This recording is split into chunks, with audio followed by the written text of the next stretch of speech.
Chapter 3 exercise 3.10 first sum fifth part பார்க்க போறோம். Solve the following quadratic equation by factorization method.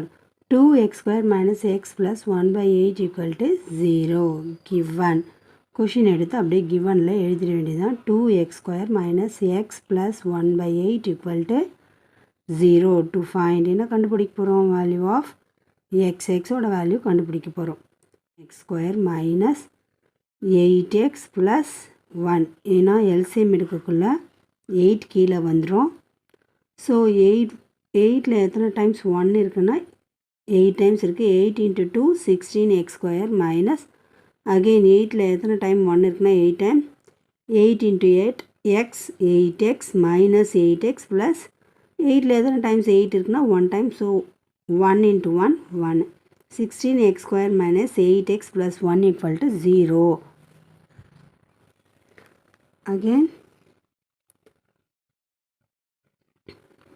quadratic equation இதுதான் நமக்கு இதுக்கு தான் நம்ம values கண்டுபிடிக்க போகிறோம் factorization மெத்தடில். ஸோ 16 into 1 16 16 மல்டிபிள் பண்ணிங்கன்னா உங்களுக்கு 16 வரணும். ஆட் பண்ணால் -8 வரணும். ஸோ -4 எடுத்துக்கலாமா? -4 into -4 plus 16 -4 plus -4 -8. Okay 4x square பிரித்து எழுதிக்கோங்க. 16x square minus 4x minus 4x plus 1 equal to 0ன்னு எழுதிக்கோங்க. நெக்ஸ்ட்டு அதிலிருந்து எடுத்து எழுத போகிறோம். 4x into 4x minus 1 into 4x minus 1 equal to 0. 4x minus 1 again 4x minus 1 equal to 0. 4x equal to 1 இந்த சைடில் minus இந்த சைடில் இருக்குல்ல ப்ளஸ் ஆகிடும்.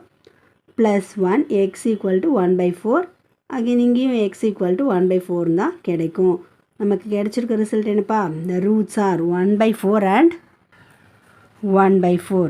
எவ்வளோ ஈஸியாக இருக்குது, ஒர்க் அவுட் பண்ணி பாருங்கள். All the best.